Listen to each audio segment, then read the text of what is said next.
Hey, everybody, welcome to this week's Fateless podcast episode. And joining me for the two guests today is going to be Ragewood and MTG Jedi. Good to see both of you. And then, Jedi, I know it's your first time here on the Fateless channel. So I've known you for a while, but why don't you go ahead and introduce yourself to everybody, please?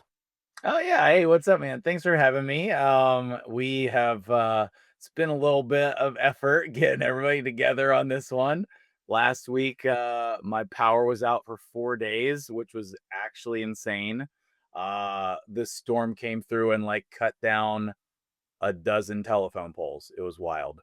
But yeah, I do my stuff on Twitch and YouTube with Raid Shadow Legends still. I was still enjoying that game, really loving it, but also really looking forward to all the Godforge stuff. And I do have a Godforge channel as well up and running. I put out some videos on there once in a while. And I'm looking forward to making more content on the game. Yeah, sorry, I was pulling up your channel there, trying to take a look at everything. Yeah, Yeah, no okay, worries. cool. Yeah, that's always the struggle, isn't it? It's like, do I keep this channel? Do I make a new one for this game? And I remember going through all those decisions as well. But I'm excited to see Yeah. your Yeah. Godforge content for sure. And then Ragewood, a returning guest. What's up, man? How you doing? Yeah, not too bad, not too bad. Sub in today, so I'm excited to catch up and chat about all things Godforge. Heck yeah. Okay. Yeah. So what we kind of had on the agenda today was to get some discussions around alpha, beta, early access, and kind of just keep everybody in the loop. I know that's the hottest topic right now around Godforge, as everybody wants to know how that's going down, what's going on. So I'll pass it to you, Jedi. Did you have any burning questions or burning things you wanted to talk about in relation to kind of the alpha and everything surrounding that subject? Well, yeah, first of all, just like let me send some praise your way because I think that this beta tower idea is absolutely brilliant. Like I made a whole video on how I think that this approach to a beta release is going to literally change the gaming industry as a whole. I think that it's just like the most brilliant. It's not a complex idea. It's not anything like wild and crazy, but the simplicity, brilliance put together is outstanding. And I think once other games see how well this is going to go, I think that other games are going to start doing this as well. Like you are going to have our own cool, unique thing for people who play the beta. And that's awesome. I'm super pumped about that. Yeah, thanks. It was kind of a mixture of like a lot of times these alpha experiences are like basically you just get an unfinished, unpolished version of the game.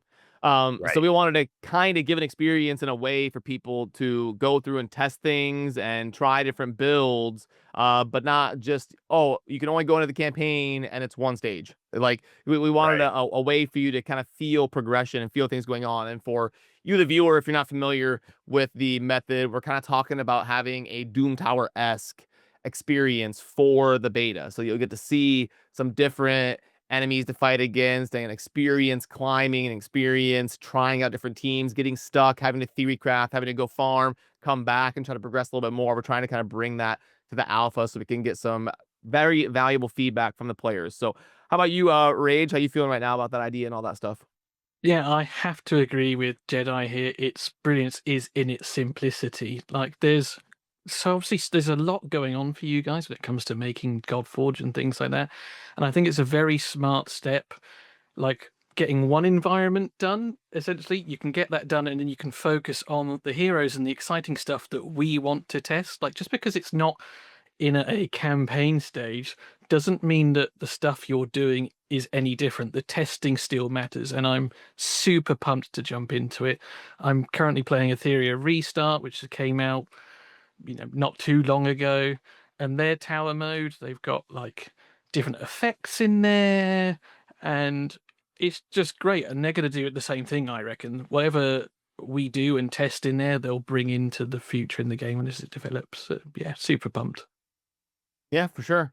Then, Jedi, did you have any like questions or anything that's burning? Because I know it's your first time on the channel, so I like to kind of get that out of the way. Did you have anything that you'd like to get? I work in design, and I know we don't have like Simon and Sham and them here, but anything from like the design or the mechanic side, I can try to do my best. Yeah, so like how did you guys decide when you're ready for this alpha? Like, what was like the thought process or like the decision making? Like, how did you know? Like, I know you wanted to put a timetable out there as far as like, we're going to be doing this, sign up, all of that great stuff.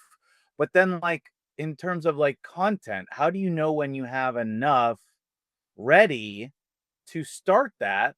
And then, how early is too early? Because even if you have that ready, like you need to follow up like with releasing the game. You can't have like a giant gap in there, right? Between the like alpha, then the beta, and then the release of the game, right? Like how do you work that timetable? Yeah, it's very difficult. It's a great question. And it's one of those things where like when you're on the inside working on a game, you never feel like you're ready. You're always like, we need another month. Like we need to polish more. We need to be able to send out a good product, and you're just never gonna feel ready. But you hit a point where you've got to cut things off, and you've got to just make sure you're gonna hit a window. And we do kind of observe that some of the best windows to release things for the public for trying out, whether it's the launch or the beta or whatever, is typically either you get like a window in April and May, and then you get like a window a little bit later, typically like October, November, like right before the holiday season, kind of right in there. So if you look at like Steam releases and like Blizzard's releases, they always hit like that May or November window. And so it was kind of just a general goal, if we could, to try to get something in that window. But one of the things we want to do at Fateless is never like force it. Like I think we would rather delay and do things right as opposed to rush it and do a crappy job. But it's looking like we'll be able to hit the window we wanted here, kind of in the earlier part of 2025. But to answer your question, you never feel like you're ready, and we're gonna do the best we can to bring a good alpha experience and try to get some testing out of it. I mean, I kind of figured like that was going to be the answer, right? Because like recently I've seen some videos coming out about when they put out the original version of World of Warcraft. In the interview, they said they were literally adding and making changes to the game the day that they had to send it out. And like, so I feel you on that, like, last minute stuff, like you're never gonna feel ready, but that's good. I mean, I feel like people are curious about that, like how do you decide these things? Well, and that's the hard part about being so transparent and basically developing the game with your community. There's a lot of positives to it, and that's why we wanted to do it because we love kind of incorporating the community and being like that. One of the negatives is you're getting things judged before you're even done. Like before Right. it's kind of like the teacher grading your test before you've even finished it. It's kind of what's happening. So for Mhm. example, like if you watch Simon's one of his more recent videos on the channel talking about some of the newest updates, our campaign structure and the maps is way more beautiful, looks way better. But like 3 months ago, people might have been like, is this how good you guys are gonna do? Like, but you give it more time, it gets polished, it gets better. Whereas if we weren't transparent, people wouldn't even know that. They would just see Right. the better version, the better product, and they wouldn't have seen kind of the journey. So that is one of the challenges that you kind of meet when you're being ultra transparent is you kind of get judged before you're ready, but it is good. The upside is you get more feedback. So there's a push and pull there, and there is a lot of advantages as well. That's awesome. Keep doing that. I'm definitely taking notes from the way you guys do things, and sort of like using some of those ideas for this board game I'm making, and like some of them I'm not. So keep doing that. It's a good like outline roadmap for me to follow. I like it. Yeah, exactly. Jedi, I got a question for you actually. You Yeah. mentioned how do Fateless decide when's the right time to bring things out. Have Yeah. you had a similar experience with your board game? Like, do you have a Yes. yeah? Yeah, and, like, the people who I've talked to behind the scenes are being a little critical to me, like, I wouldn't necessarily say they're, like, mentors, but, like, colleagues that I'm talking to about it. They said I should already be on Kickstarter, And that's just not how I want to do things. I mean, it's just me. I'm running the company myself. There's nobody else involved yet. So I get to make all the decisions, whether, and then ride that out myself. But I want in my game to be basically done when I go to Kickstarter. And that's not typical. Most people on Kickstarter, they are getting money to fund the making of the game. And then you wait a year or two to get it. And that's not how I want to do things.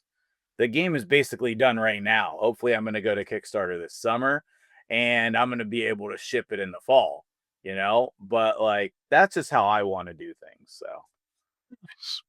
Yeah, there seems to have been a little bit of a shift in the industry or the way people are thinking. Like I'm noticing it's becoming popular to really shorten that window and have less of like the hype build up period. I mean, we've seen things like RuneScape Dragon Wilds just drops. Just oh here it is like and yeah, everybody's like whoa okay. And so that was a shocker. yeah, whereas we used to see like, oh, this new game is in alpha. Oh, it's going to be coming in 8 months. Here's the hype up period. Here's the trailer. But now it's just like, boom, go. It's like, whoa, okay. So, and it sounds like you're kind of leaning into that, whereas you want to be more ready to send it out as opposed to having like a 3-year buildup.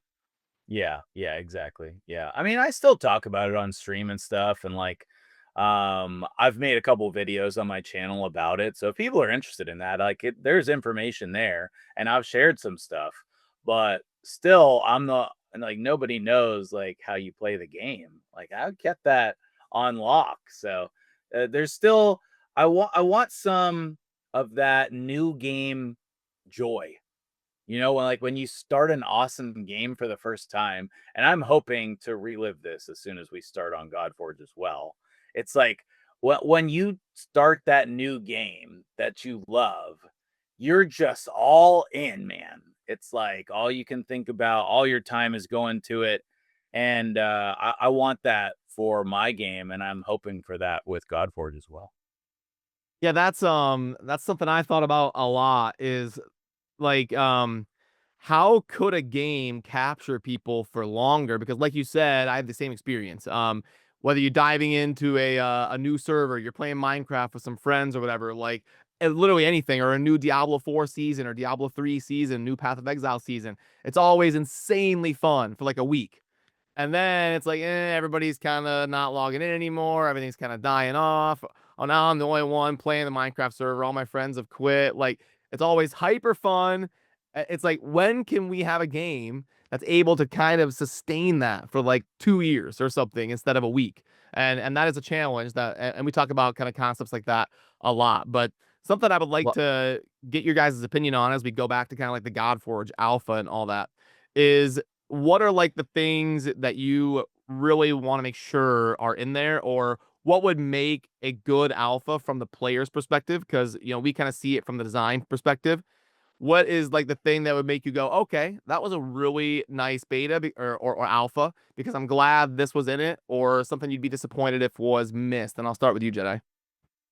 um, I think I mean you guys are already on the right track with this unique experience of the tower. I'll just be like honest and straightforward. I am not an alpha beta type of person.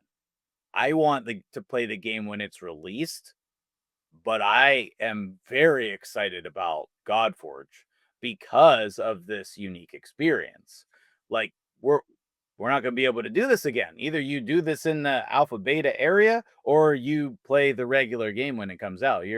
I mean, there's definitely some FOMO there, but a lot of excitement as well. I think it's just, can we test and see like the mechanics of the game, and not necessarily all of them, but like the main ones, the important ones, the ones that we're going to be using consistently. And I mean, for me, I would probably be interested to see some champions from all of the factions, if that's a possibility, to see like this faction feels this way, they have this kind of abilities, um because they're all going to be a little bit different, right? Yeah, I mean, we're trying to be balanced about it. Like, how Some games like Raid, they'll have a faction where they don't have a reviver for a year and a half. Like we're trying to, and you know how Paul Safira is about being crazy with the spreadsheets and trying to make sure we're covering our bases. So we're trying to kind of hit like the general notes of not like screwing over a certain faction. But yes, they will all have a very unique feel to them and unique aesthetic and music and styles, and we do have people dedicated to kind of bringing that to life. That's cool. Yeah, cool. Well, thank you. And then Ragewood, I'll let you kind of roll with that a little bit. So what do I want to see? A lot of the things you've already done and thought about. Like I want to see customization. I want to be able to build my character different to Jedi and see what works and what doesn't work. Like I believe in Simon's video he mentioned there's going to be no masteries there, which is fine. There's no issues with that. Gear sets. I'd like to see the different gear sets, and something that I've noticed is the Aru seem to be the only ones with this sort of cursed debuff that from what I've seen so far. What I would like to see, and I've spoken about it before, is for each individual faction to have their own unique buff or debuff. If it was like That'd be sweet. freeze for Asgard, or chill, or something like that, or darkness for Virage.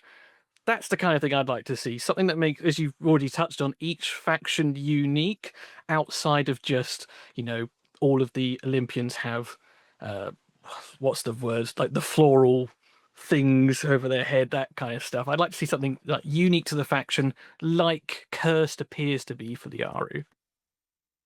Great. And I guess if I was coming into this from the perspective of like a content creator and a creator or a player, like I was for many years, I guess what would excite me if I was coming into like the Godforge Alpha was I would like to, I guess maybe I'm just a competition psycho. I would want like a leaderboard. I would want to see like, am I doing better than Hellhades? Like, yeah, like, am I like, so we're trying to kind of incorporate a way, and I don't know how much, Simon has shared and everything, but we're trying to incorporate a way for people to kind of like beat the alpha or see how well they're doing or be rewarded for putting in effort and get like maybe certain rewards if you're in the top 100 and stuff like that. That's kind of stuff that would excite me and make me really want to like get after it and grind. And I want to be in the top 100. I want to get that badge on my account of top 100 alpha tester or whatever, for sure. How do you guys feel about kind of that route? Would that excite you, or are you like, whatever, I'm just there to kind of play the game? Am I crazy on that? No, public bragging rights is important. Like, yeah, I want to be number one. Like, I want to be enshrined in Godforge history as the dude who beat the tower first. Yeah, Ragewood, number Yeah. one alpha tester. There you go. Yeah, I'm excited about that also. I participate every year in the Hellhades free-to-play challenge for Raid, and that's always super fun, especially the first couple weeks, the first month. It's really fun competing, and I think that would be a key part to the success of the alpha. I'm excited also about like the unique avatars or avatar frames, and I was even mentioning like this whole thing to my buddy. I was up at his house hanging out with him yesterday, and he, without me saying anything, he was like, I bet it would be cool if they had like unique avatars and frames. And I was like, that's awesome, because they're probably going to do that. So that's exciting to me, especially if there was some, like, maybe there's some choice to it. Like you can pick one of these 5 avatars and one of these 3 frames. You only get one, but like you have a little bit of choice to it. And then maybe if there's like the special ones for the, the top leaderboard people, like all of that is very appealing.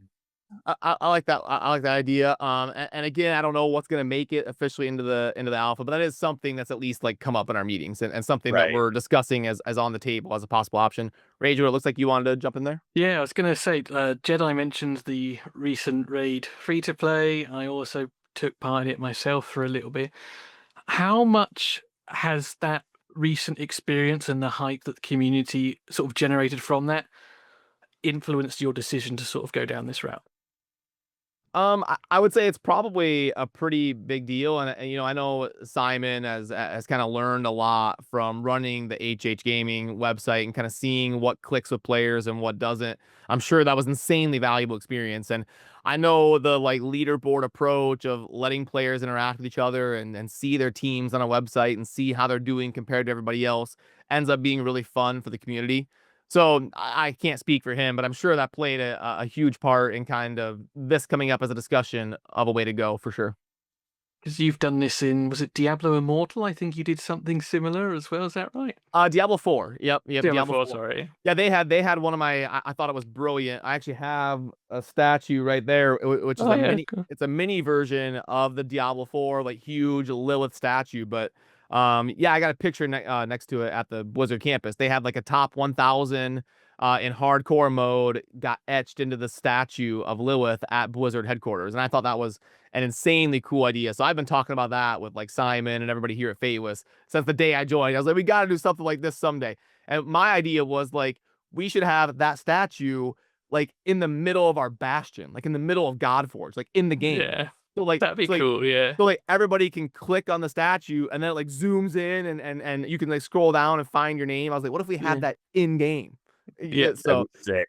yeah, so That'd be that's kind of wicked. like hopefully at someday maybe that'll be like a launch thing. Like, hey, we've Yeah. got this statue of the immortals in the middle of the bastion, and the first Yeah. 1,000 people to do such and such are going to be etched forever. I think that would Yeah. be pretty hype. The big question comes is who's going to be the statue, right? It, And in it, a in a in a world like ours where there's so many iconic, amazing heroes to pay homage to, that would be a very difficult decision. You probably couldn't even pick one. It'd have to be like that would come from the lore side of expertise within our universe. We've got people dedicated to that. I'm sure they could come up with something super cool. It'd be like a maybe even like a Mount Rushmore type thing, you know. sure. America couldn't pick one, so we've got the four. You know, it might be Yes, something sure. like that. Nice. You know what? I do have one question. You said, do I have any specific questions? We're talking about the alpha beta here. As content creators, are we going to be able to make videos about that and like publish that stuff? about Like like the playing alpha, playing the alpha beta. playing the alpha. Um, yeah, that'd be a question for like Simon, but I believe so. I can't give you a final answer, but Yeah, just lock it in. Lock it in with the yeah, people. lock it Yeah, in. yeah. Yeah, Brad's, absolutely, you Brad's will. confirming right now. There you go. Yeah, I would lean towards thinking probably. Okay. But you like because I don't know if it's gonna be like NDA'd for every single person. There might be like an Right. initial phase or something, but I'm assuming they would let you at least do something. All right, You cool. know, Cool. so I've been looking forward to it and kind of like planning that out and stuff. So I hope we end up being able to make content on it. yeah, and I can relate. As you know, I was a creator for many years. I would be salivating at like, let me get in there and and test the alpha and start theory crafting. One thing I'm very excited, and I don't know how much you guys know even about this mechanic and whatnot. I'm excited to get some feedback from a design perspective on the ultimate system Mm. because what do you guys understand from your perspective about the ultimate system? Jedi, are you familiar with that at all? I don't know. In my head, I was thinking you have to do other abilities and then you build up some type of energy to be able to use your ultimate. Is that the case? Yeah, pretty much. So Okay. like the design philosophy that we were trying to kind of work with was in these games, it always kind of ends up being a speed race. It's like, okay, I need 300 speed, 400 speed, 500 speed. I just have to win the speed race. So we were like, what if there was basically two speed meters? So you couldn't just go all in on one. So you kind of have in our system, you kind of have two choices. It's like you can either go super fast, but not have your ultimate very often, or you can generate your ultimate super often, take less turns, but they're more impactful. And Mm-hmm. then you're gonna have certain heroes where you want to find that balance, where like, Yeah. okay, I go decently fast, I get my ultimate decently often, and so we're hoping anyway that's gonna unlock more build diversity. Yeah. And then the way that we're letting people cast ultimates is not necessarily only with their turn meter, which I think is going to be really interesting. I think it's going to be divisive. I think there's going to be players that love it, players that are like, "What is this?" And I'm kind of excited to hear how that goes. But how about you, Ragewood? What's your kind of understanding so far? Yeah, so from what I know, yeah, as you've mentioned, you're trying to get rid of the speed is king meta that is in all of these games. So you have your divinity and your speed. Now, it's not been confirmed, but it's been theorized that perhaps initiative is the sort of stat that sort of decides the passive turn gain, if you will, for divinity. We had some CC leaks a couple of weeks ago, I think it is now, for Set, and in there we saw like his character profile, and it sort of said that he gained, I think it was like 20 something towards his divinity meter if he achieved certain things. But whether it differs between classes and that kind of thing has not been said. We can only guess at this point. But what I'm waiting for to see, and obviously you cannot confirm or deny this, is the guy whose core ability boosts the divinity of someone else, so or the speed of someone else. So you can have, as you said, someone really, really fast that you don't really care about their ultimate meter. Their core boosts the ultimate meter of the next person, so then they can come in with their ult. And I think that allows for so much interplay, and I'm really excited to tinker with it. But that's the exact thing we're hoping occurs. It's like, hey, this hero might not be very good, but you know what? I could pick 3 heroes that have really strong ultimates. I can use this hero to boost those ultimates, and then that's going to push me over the top and be able to win a 3v4 with a trash hero just because I get more ultimates. So we're hoping things like that get tested, and obviously I'm sure that we'll end up having to make changes and adjustments after we get feedback in the alpha and the beta. But on paper, that's kind of what we're going for. Is we're trying to kind of bring something new to the genre instead of just, hey, build 400 speed, take more turns than your opponent, and win. Yeah. Thank you for that. It always makes Raid and these games feel like there is no meta. It just be faster. That's not a meta. And so trying to actually create a real meta game, I think that's like one of the keys to victory for the success of Godforge. Like it if you go look at like card games is probably the best example. Like Magic the Gathering always most of the time has like a triangle where this strategy beats this strategy and this strategy beats this one and this one beats that one, you know. And having at least 3 different options creates the ability for people to have fun with their play styles. And that's like oftentimes not something that you get in these games is the ability, like I'm searching for like the ability to, take advantage of one particular aspect of the game. And maybe that's different for me than it is for Ragewood and it is for you, you know? Yeah, for sure. And that triangle, by the way, it exists in every genre. Like I play Age of Empires 4, and you have that same thing every match. It's like, okay, they're massing archers, so I need to get cavalry. And then they go, okay, he's getting cavalry, so I have to get spears. So you have the spears, cavalry, archers. Like that Uh-huh. triangle is Yeah. is in every genre. It's in like games like Total Warhammer and everything as well. So that is constant. But before I move on to the important question that we do when we get to the back end of the podcast, is there anything while we're here that I didn't bring up that you guys would hope would be discussed in this episode? Yeah, you need to bring something new. Like tell us something we don't know. Trying to get me fired here? Is that what you're doing? Trying to get me No, they fired? won't fire you. They're too busy, remember? Right, they won't even see this. Yeah, that's right. Yeah, huh? What's funny is like from my perspective, I'm kind of like knee deep in the design every day and working, is I kind of lose track, to be honest with you, of what's What's been out leaked. and what's not. Yeah, like because when you have hundreds of heroes and things going on in all these different areas in the alpha, and you're also kind of doing your daily work, you kind of lose track of like what heroes you know about and what heroes you don't know about and the mechanics. Even talking about the ultimate, and he's talking Yeah. about like what's this initiative stat and all that. Like I never know what people know and what they don't know. So in terms of something new, I guess I kind of did telling you about the ultimate system and me being a designer and how curious I am on how that'll Okay. work. Yeah. In terms of something new, I don't know if it's been like talked about, is that the ultimates you can kind of cast. I think in the alpha you'll be able to cast them when it's not your turn. So Oh. yeah, so like let's say it's Zeus's turn and Aphrodite has her ultimate, Aphrodite will be able to use her ultimate. And that's not common to be able to do stuff on other people's turns? Yeah, not really, not in this genre. No. Okay.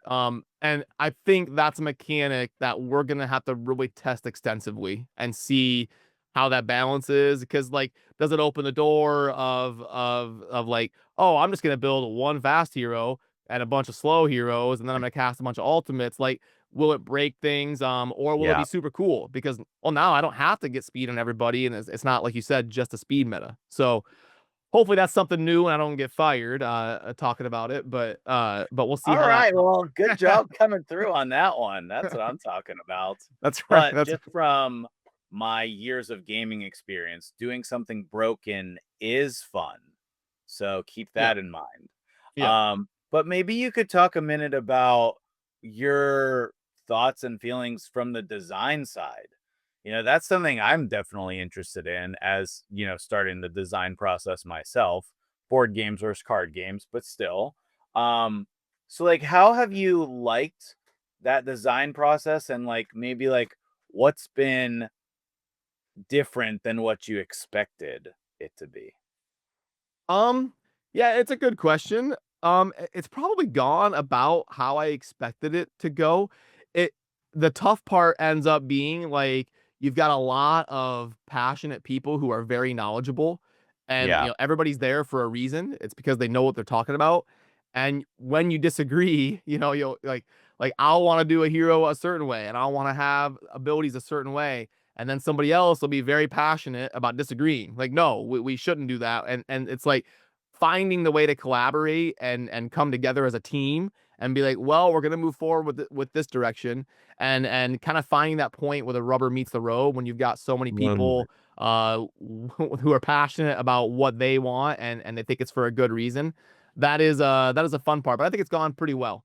I think typically like I'll design a hero and then it'll kind of pass through some of the next phases, like maybe Saphira giving feedback, Hellhades giving feedback, and then I'll kind of go to the drawing board again and change it and then pass it through again, and eventually it hits a point where everybody's like, okay, we all feel good about it now. Now we can move it towards being ready to kind of move towards alpha and test it, and we'll always have to do things like adjusting multipliers and stuff like that all the way up to the day we release. So uh, Right. yeah, that has been definitely a challenge, but a fun challenge. But I would say it's been fun and it's been a blessing, and I've loved it. So I'd say it's gone about how I thought it would. So is that what you mainly been working on, is designing the heroes in the game? Yeah, I'd say that was the meat and the potatoes of my job, was researching the lore of different heroes and trying to be accurate in how we represent them in our game. Like, it wouldn't make sense for like a fire god to be freezing people, things like that. So It'd we be don't want funny, any but you're right. so it's like we don't want any crazy oversights like that, and that was kind of my job, was to try to represent something within our game with a kit that makes sense for them, do the first pass on it, and then let other people come from a 30,000-foot view and give feedback and then make adjustments. So yeah, that was the bulk of it. Was it hard to come up with new, fun, unique things for the characters while staying true to like the lore of the history of that Um, character or it person? it can, like you'll run into certain things, like there's a lot of fire in mythology. So Yeah, like you'll run into things where like, well, we have to have like a HP burn or a burn debuff of some kind on this hero because their lore is fire. And it's like, okay, but we can't have 98 HP burns. Like yeah, but then it's like, well, the players are gonna criticize us if we don't have burn on this fire god. Like, are you kidding me? yeah, And so yeah, like that is a challenge. It's like, okay, well, we have to find a creative way to pay homage to their lore because we can't just give 100 heroes HP burn. So something like that is a challenge to kind of work through and figure out. But I think I don't know if it's public yet, but I think we came up that one specifically. I think we came up with a pretty good way to navigate that and represent it. So Cool. Can I guess? go ahead. I would love to see, like, okay, in every game, you're burning or you're not burning. Why is there no like incineration stacks? Or Why isn't there like, smolder. yes, Yeah, you're like slightly on fire or you're completely on fire. Like there's a big difference. Like, is my shirt on fire or is my body on fire? So Yeah, you you could mean so do something like, that kinda, like, ramps up and gets worse, yes, like, apply a yeah, stack of burn, a stack of burn, a yeah, stack of burn, and now you're incinerated. Yeah. yes. That's cool. I like that. We've actually talked about that exact thing. Yeah. Sweet. Yeah, so I don't know, exactly what's been talked about and what's gonna be final, but I do like where your head's at, and that's something we have specifically talked about All and right, and awesome. considered. Awesome. Yep.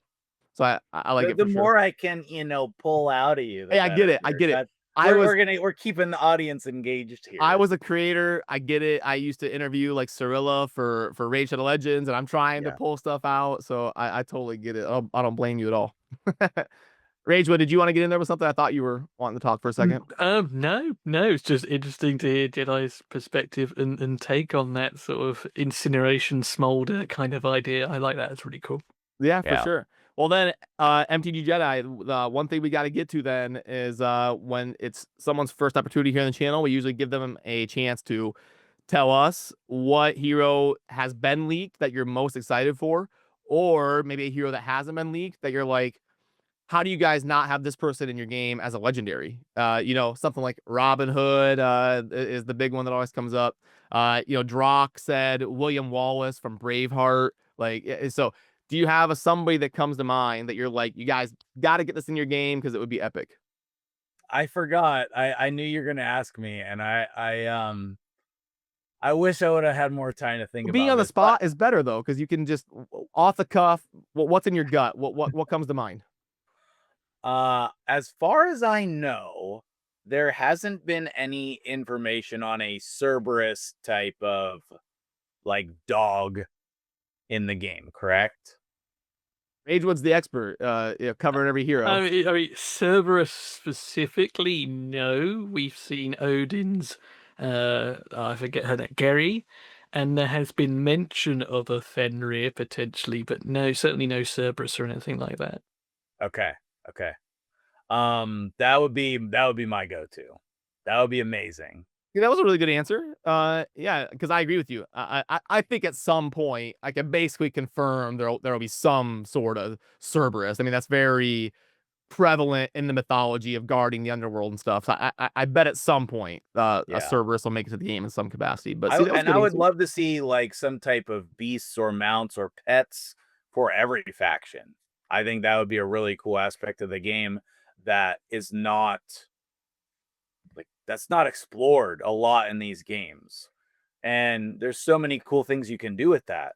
Like let's say you're on a stage that has, 4 champions or whatever, and you can summon one and get a 5th slot. Or when someone dies, you can replace it with a summon instead of reviving them. Like, I think that just, that Cerberus idea is deep. Yeah, I totally agree. Yeah. Well, hey, Cool. I know we're kind of approaching that point where everything wraps up, but it's been a blast, and I want to let both of you kind of tell everybody what you're up to recently and shout your stuff out. So, Ragewood, go ahead if you'd like. Yeah, so still covering Godforge. More recently, been playing Etheria, loving that game. And it's certainly going to fill the void between now and when Godforge is out. So yeah, the site, I've been really busy personally. So my aim this week is to get that update so everything is correct for everyone out there. So yeah, ragewoodgaming.com. Go check it out. Very nice, thank you, and we'll link to both channels down below as well. And then go ahead, Jedi. Yeah, I mean, as even though there's like some drama from time to time with Raid, I still love playing it. I still play it every day. What's the I, recent? And I'm out of the loop. What's the recent drama? What have I missed out on here? Well, first things first, it just seems like the greed is like overtaking even more than it used to. I mean, that was true All five the years ago. packs are even Yeah. worse. I know it's nothing new, but it just seems like continual. And I don't know. There's always something, but we're getting hard mode faction wars. Like I still love playing and I still love covering it. So I'm gonna keep making videos and streaming and all that good stuff. And of course, I started this board game company. So the first board game is gonna hopefully come out this summer on Kickstarter, Alaria Quest. And I don't know whether I'm starting a channel for that or not. Right now, it's just stuff on my main channel. But I've just been really enjoying working on it. It has been an Yeah, do you want to absolute. give us the 30-second rundown of kind of what it is? I'm sure some people are going to be curious. Yeah, for sure. So, it is a card game, board game. It has a fantasy theme, with, like, sort of like Lord of the Rings is like the closest thing, fantasy style. I've had custom artwork made for all the cards, but it basically has a unique gameplay mechanic that I don't think anyone has ever used before, where you're combining a poker deck with another deck of sort of like trading card feel cards, and then they interact back and forth. Have you played Hmm. one game you have to try is Balatro. I have heard that. Yeah. How do you spell it?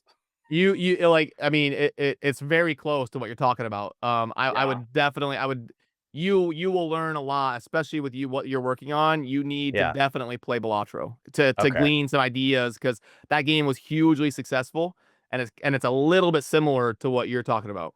Okay, cool. Yeah, yeah. The best my favorite part about the board game is that you can play it with kids or adults anywhere in between, and I'm going to have multiple game modes for complexity. So if you want like a lighter version, it's there. But it's going to play in about 30 minutes, and it's small and compact. You can take it on a plane with you. There's just like so many things that I want when I'm looking for a board game that I tried to put into it. So, Cool. Okay. yeah. Well, we'll link to all that stuff down below if you want to check it out. And hey guys, it's been a fun one. Ragewood, Jedi, thanks for taking the time to join us here on the Fateless podcast. And then also, we would love for you to join the Discord and be prepared to give us your feedback on the alpha, what you would like to see, and everything kind of surrounding Fateless and Godforge. So cheers, everybody. Thanks for watching. We'll see you soon in the next Fateless podcast episode. Later.